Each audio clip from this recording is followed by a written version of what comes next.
Assalamualaikum warahmatullahi wabarakatuh. Hai teman-teman semua, apa kabarnya hari ini? Senang sekali saya Afriansyah bisa menyapa kembali para pejuang ASN tahun 2023. Selamat datang di Nurse Education Channel. Buat kalian yang baru bergabung di channel ini, yuk bantu channel ini semakin berkembang dengan cara tekan tombol subscribe-nya sekarang juga, karena subscribe itu gratis ya. Dan jangan lupa untuk tekan tombol like, share, dan komen sebanyak-banyaknya. Oke teman-teman, seperti biasa kita hari ini akan latihan soal lagi untuk persiapan tes kompetensi teknis khususnya tenaga perawat rekrutmen P3K tahun 2023. Yuk langsung saja kita ke contoh soalnya.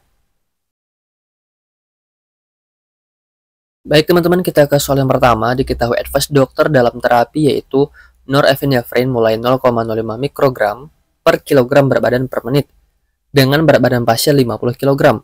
Dilarutkan dalam NaCl 0,9% 50 cc.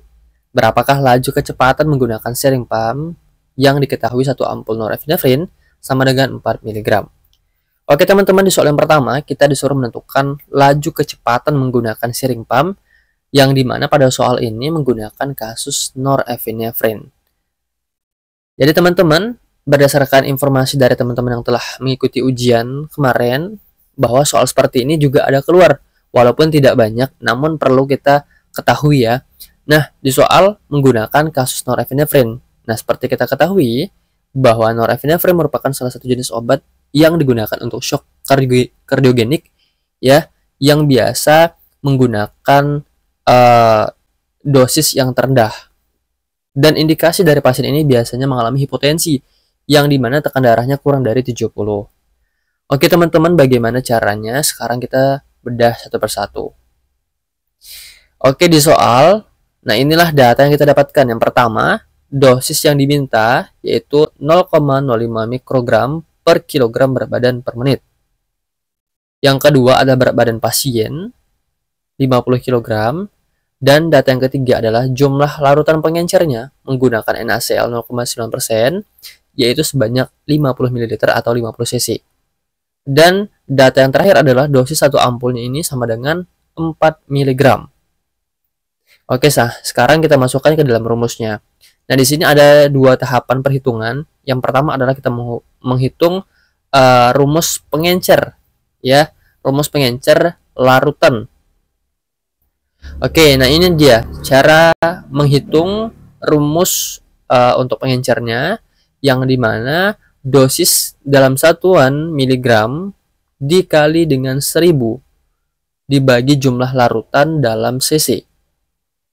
Mengapa dikali 1000? Karena permintaannya itu adalah dalam satuan mikrogram. Oleh karena itu, yang dalam dosis miligram harus diubah menjadi mikrogram. Nah, cara mengubahnya adalah dengan mengkalikan dengan 1000.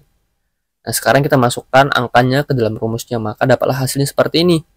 Ya, dosis norepinephrine tadi kan 4 mg, masukkan di sini 4 dikali dengan 1000 untuk mengubah mikrogram ke miligram dan dibagi jumlah larutan yaitu dengan NaCl sebanyak 50 cc.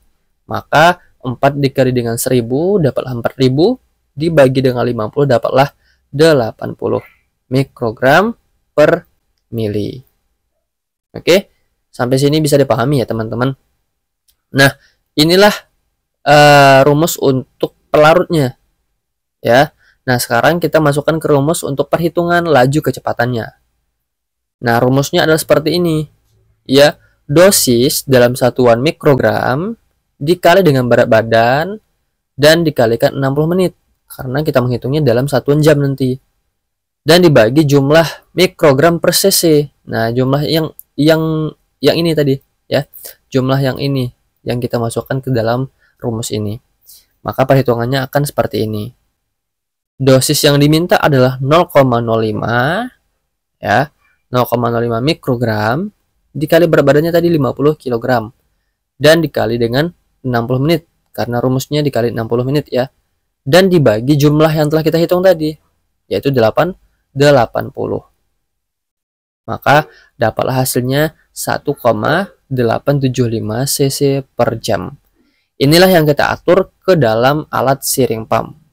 Ya, maka jawaban yang benar untuk soal ini adalah yang D, yaitu 1,875 cc per jam. Oke teman-teman, cukup mudah ya untuk menghitung norepinefrin. Nah, ini merupakan rumus yang pertama. Nah, rumus yang kedua adalah seperti ini. Ya. Nah, ini lebih mudahnya lagi. Nah, bentar, saya hapus dulu ya. Oke. Nah, ini adalah rumus yang kedua. Rumus yang kedua adalah dosis yang diminta dikalikan dengan berat badan dikali 60 dan dikali jumlah larutan pengencer tadi. Maka dapat hasilnya 0,05 dikali berat badan 50 kg dikali 60 menit dan dikali jumlah larutannya sebanyak 50 cc. Dan dibagi dengan dosis dari norepinefrin. Tadi kan 4 mg. Nah, diubah ke mikrogram harus dikali dengan 1000. 4 dikali 1000 dapatlah 4000. Maka dapatlah hasilnya 1,875. Nah, kira-kira teman-teman mau milih yang mana? Rumus yang pertama atau rumus kedua? Silakan dipilih ya, sesuai dengan kemudahan teman-teman saja. Oke, sekarang kita lanjut ke soal berikutnya. Baik teman-teman, kita ke soal nomor 2.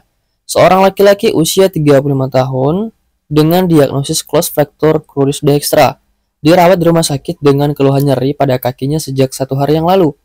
Pasien mengatakan nyerinya bertambah, terutama saat digerakkan dengan skala nyeri 6. Hasil pemeriksaan, pasien tampak meringis kesakitan, bengkak di daerah kaki, tekan darah 150/90, frekuensi nadi 50 kali per menit, dan frekuensi nafas 26 kali per menit. Saat ini pasien terpasang spalak atau bidai dari metatarsal sampai patella. Apakah intervensi keperawatan yang tepat pada kasus tersebut? Oke teman-teman, di soal nomor 2, kita disuruh menegakkan intervensi keperawatan yang tepat. Ya. Nah, seperti biasa, untuk menegakkan atau menentukan intervensi keperawatan yang tepat, kita harus mengetahui terlebih dahulu masalah keperawatan utamanya apa. Nah, untuk menentukan masalah keperawatan utama, kita lihat adalah keluhan utamanya dan didukung dengan data-data objektif dan juga data subjektifnya. Oke, di soal ini ya, pasien ini mengeluh nyeri, ya, mengeluh nyeri pada kakinya, yang dimana terdapat fraktur tertutup di cruris dextranya. Dan pasien mengatakan nyerinya ini bertambah saat digerakkan. Nah, untuk masalah nyeri, ya harus ada skala nyerinya. Nah, di sini skala nyerinya adalah 6, yang dimana rentang skalanya 0 hingga 10. Dan skala nyeri 6 ini merupakan termasuk ke dalam kategori nyeri sedang. Ya. Nah, didukung dengan data objektif, yaitu berupa pasien ini tampak meringis kesakitan dan terdapat bengkak di daerah kakinya. Dan saat ini pasien terpasang spalak atau bidai dari metatarsal sampai patella. Nah, kira-kira masalah keperawatannya ini apa? Ya, untuk menentukan intervensi keperawatannya. Jadi masalah keperawatan utama yang terjadi pada kasus ini adalah dengan nyeri akut, didukung dengan skala nyeri 6 dan termasuk nyeri sedang. Nah, kira-kira intervensi keperawatan untuk masalah nyeri ini apa? Ya, jadi sekarang kita lihat optionnya satu persatu. Option A, anjurkan bed rest. Nah, apakah menganjurkan bed rest merupakan dapat mengatasi masalahnya? Saya rasa tidak ya, karena di sini skala nyerinya adalah skala nyeri sedang. Ya. Option B, ajarkan teknik relaksasi. Nah, ini juga kurang tepat teman-teman, karena skala nyeri sedang itu harus menggunakan terapi analgetik, kecuali nyeri ringan. Batasnya ada skala nyeri 5 ya teman-teman, untuk melakukan teknik non farmakologi. Dan option C, lakukan kompres dingin, juga kurang tepat karena merupakan contoh terapi non farmakologi untuk nyeri. Option D, kolaborasi pemberian analgetik. Nah, ini dia jawabannya ya. Karena untuk skala nyeri 6 termasuk nyeri yang sedang, itu harus menggunakan terapi farmakologi ya, yaitu dengan pemberian analgetik. Oke teman-teman, semoga penjelasannya bisa dipahami. Sekarang kita lanjut ke soal berikutnya. Oke teman-teman, sebelum kita lanjut ke soal berikutnya, sedikit ada informasi buat kalian yang sedang mencari platform belajar online untuk persiapan tes P3K. Nah, di sini aku perkenalkan, ini ada Sobat P3K, yang dimana ini merupakan salah satu tempat platform belajar yang saat ini kalian butuhkan untuk menghadapi tes P3K, khususnya untuk tenaga perawat. Apa-apa saja keunggulan dari Sobat P3K? Yang pertama, Sobat P3K bisa diakses selama 1 tahun. Yang kedua, terdapat pembahasan dan kunci jawaban yang lengkap. Yang ketiga, terdapat latihan sistem CAT dan real time. Yang keempat, terdapat statistik nilai dan skor, sehingga kalian bisa mengetahui tingkat kemampuan kalian sejauh mana. Yang kelima, Sobat P3K ini cukup mudah untuk diakses, yaitu bisa menggunakan komputer, laptop, dan juga smartphone. Harganya cukup murah teman-teman, hanya 99.000. Total biaya admin 4.000 sehingga menjadi 103.000.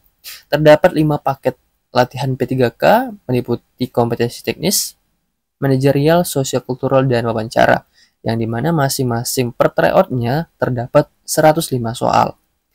Caranya cukup mudah teman-teman, kalian cukup mengklik link yang ada di kolom deskripsi video ini, lalu nanti akan diarahkan seperti di gambar nomor 1. Kalian akan disuruh membuat akun menggunakan email. Nah, yang kedua, setelah kalian membuat akun, kalian disuruh login menggunakan email yang telah digunakan tadi dan juga password. Nah, lanjut ke langkah yang ketiga, akan muncul dashboard seperti yang di nomor 3. Nanti kalian tinggal klik beli tryout P3K. Nah, nanti kalian tunggu approve dari adminnya. Cukup mudah, yuk beli sekarang di Sobat P3K. Baik teman-teman, kita ke soal nomor 3. Seorang laki-laki usia 48 tahun dengan diagnosis CAD atau coronary artery disease dirawat di rumah sakit dengan keluhan nyeri dada sebelah kiri menjalar ke punggung dan tangan kiri sejak 2 hari yang lalu. Pasien mengatakan nyeri seperti tertindih benda berat dengan skala 7 dan terasa lemas serta tidak bisa tidur dan terasa sesak. Hasil pemeriksaan tampak meringis, kesakitan, dan tampak pucat. Tekan darah 140/90, frekuensi nadi 110 kali per menit, dan frekuensi nafas 24 kali per menit. Suhu 38 derajat Celcius. Apakah masalah keperawatan utama pada kasus tersebut? A. Nyeri akut, B. Hipertermia, C. Intoleransi aktivitas, D. Gangguan pola tidur, atau E. Perubahan pola nafas. Baik teman-teman, di soal nomor 3, kita disuruh menentukan masalah keperawatan utama. Nah, seperti biasa, ya, untuk menentukan masalah keperawatan utama, tentu kita harus melihat keluhan utama didukung dengan data subjektif dan data objektif yang bisa menegakkan masalah keperawatannya.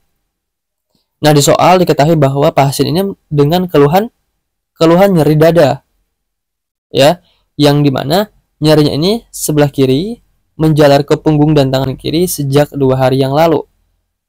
Nah, kasus nyeri harus didukung dengan skala nyeri. Nah, skala nyerinya adalah dengan skala 7. Dan terasa lemas dan tidak bisa tidur dan sesak. Inilah data pendukung dari masalah keperawatan utamanya. Dan didapatkan data subjektif, yaitu tampak meringis dan pucat. Oke, nah inilah data-data yang kita dapatkan dari soal ini. Nah, jika kita melihat dari data ini, data subjektif dan data objektif, maka kita bisa menegakkan masalah keperawatan utamanya adalah nyeri. Nyeri apa? Nyeri akut, ya. Karena di sini baru 2 hari yang lalu, ya, nyerinya. Mengapa kita angkat kasus ini menjadi masalah keperawatan utama nyeri akut? Dikarenakan skalanya ini merupakan skala berat, yaitu skala 7, didukung dengan data objektif yang berupa tampak meringis, kesakitan, dan mempengaruhi fungsi-fungsi yang lainnya seperti, ya, tidak bisa tidur, ya, sesak. Nah, maka masalah keperawatan utama di soal nomor 3 di sini adalah yang A, yaitu nyeri akut. Option B, hipertermia. Nah, ini tidak bisa kita angkat sebagai masalah keperawatan utama, ya, karena dari awal kasus pasien ini mengeluh nyeri. Walaupun di sini suhunya 38 derajat Celcius, bukan masalah keperawatan utamanya. Option C, intoleransi aktivitas. Nah, di soal tidak ada dikatakan bahwa adanya intoleransi aktivitas yang berupa pasien pada saat berjalan misalnya terasa sesak atau mudah mudah lelah misalnya ya. Di soal kan tidak ada ya. Option D, gangguan pola tidur. Nah, ini gangguan pola tidur diakibatkan karena nyeri. Option E, perubahan pola nafas. Ini juga bukan masalah keperawatan utama. Oke teman-teman, sekarang kita lanjut ke soal berikutnya. Oke teman-teman, kita ke soal nomor 4. Seorang lansia 60 tahun didiagnosis DHF. Dirawat di rumah sakit hari ketiga. Pasien dengan keluhan tangan kiri yang terpasang infus bengkak, nyeri dan susah digerakkan. Hasil pemeriksaan kulit sekitar tempat penusukan infus tampak kemerahan. Infus tidak menetes dan tampak adanya gumpalan darah dalam selang infus dekat aboket. Apakah tindakan pertama yang harus dilakukan perawat pada kasus tersebut? A. Menutup aliran infus. B. Mencabut jarum infus. C. Mengaspirasi gumpalan darah. D. Memindahkan pemasang infus. Atau E. Mengkompres dingin area yang bengkak. Baik teman-teman, di soal nomor 4 di sini kita disuruh menentukan tindakan pertama ya berkaitan dengan kasus ini. Nah, di soal dikatakan bahwa terdapat seorang pasien yang dirawat di rumah sakit dengan keluhan tangan kiri yang terpasang infusnya ini bengkak ya dan nyeri dan sulit untuk digerakkan. Dan pada saat diperiksa, kulit sekitar penusukan infusnya ini tampak kemerahan dan infus juga tidak menetes. Dan tampak adanya gumpalan darah dalam selang infus dekat aboket. Nah, melihat data ini, maka kita bisa menyimpulkan bahwa yang terjadi pada pasien ini adalah phlebitis pada area penusukan infus. Oleh karena itu, hal yang harus kita lakukan pertama kali adalah menutup atau menghentikan aliran infusnya. Ya, karena jika ditanya dengan tindakan pertama, maka itu berhubungan dengan SOP ya, teman-teman. Maka jawaban yang tepat untuk soal yang nomor 4 di sini adalah yang A, yaitu menutup atau menghentikan aliran infusnya. Oke teman-teman, sekarang kita lanjut ke soal berikutnya.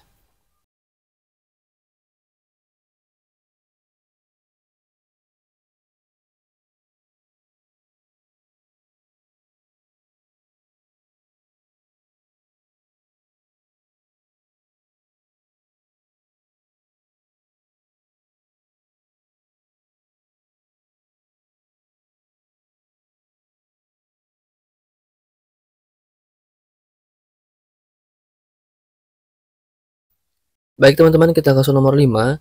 Seorang perempuan usia 58 tahun didiagnosis diabetes mellitus tipe 2. Dirawat di rumah sakit dengan keluhan adanya luka di daerah bokong sejak 1 minggu yang lalu. Hasil pemeriksaan terdapat ulkus decubitus, produksi pus positif, dan jaringan nekrotik juga positif. Saat ini perawat akan melakukan perawatan luka. Alat-alat telah disiapkan, perawat sudah mencuci tangan dan memasang sarung tangan. Apakah langkah tindakan selanjutnya yang harus dilakukan perawat tersebut? A. Mengeringkan luka. B. Membuang jaringan nekrotik. C. Membersihkan luka dengan cairan NaCl 0,9%. D. Melepaskan balutan dan plester secara perlahan. Atau E. Mengoleskan obat topikal sesuai instruksi dokter. Baik teman-teman, di soal nomor 5 berkaitan dengan tindakan perawatan luka. Nah, yang ditanyakan adalah berhubungan dengan SOP atau urutan SOP-nya ya. Nah, di soal dikatakan bahwa perawat ini ya akan melakukan perawatan luka dan alat-alat sudah disiapkan. Perawat telah mencuci tangan dan memasang sarung tangan. Nah, kira-kira tindakan atau langkah selanjutnya ini apa? Jadi teman-teman, di soal nomor 5 ini bentuknya seperti jebakan. Ya, mengapa? Karena jika melihat optionnya, kita akan memilih option yang D. Mengapa? Karena di sini urutan setelah memasang sarung tangan adalah melepaskan balutan dan plester secara perlahan dulu. Namun jika teman-teman tidak teliti membaca soal ini, ya, ternyata perawat ini telah melakukan pengkajian luka. Ya, dari mana kita mengetahui bahwa perawat ini telah mengkaji luka? Di sini karena ada data bahwa produksi pusnya positif dan terdapat jaringan nekrotik. Nah, artinya apa? Pada kasus ini, ya, diuraikan bahwa perawat telah melakukan pengkajian pada luka, ya pada luka pasien. Artinya apa? Artinya balutan dan plesternya ini telah dilepas, ya telah dilepas sebelumnya, sehingga uh, option yang D ini tidak bisa kita pilih, ya. Nah, sekarang kita hanya ada 4 pilihan, option A, B, C, dan E. Nah, sekarang kita lihat satu persatu. Option A, mengeringkan luka. Nah, apakah setelah memasang sarung tangan dan mengkaji luka tadi, kita langsung mengeringkan luka? Tentu jawabannya adalah tidak. Ya, option B, membuang jaringan nekrotik. Nah, ini juga kurang tepat, teman-teman. Ya, option yang C, membersihkan luka dengan cairan NaCl 0,9%. Nah, inilah dia jawabannya. Ya, setelah kita memakai sarung tangan dan mengkaji luka tadi, maka hal yang pertama atau selanjutnya yang kita lakukan adalah membersihkan luka tersebut dengan cairan non-toksik, yaitu NaCl 0,9%. Barulah kita melakukan nekrotomi dan juga pemilihan dressing dan menutup luka. Oke teman-teman, bisa ya? Sekarang kita lanjut ke soal berikutnya.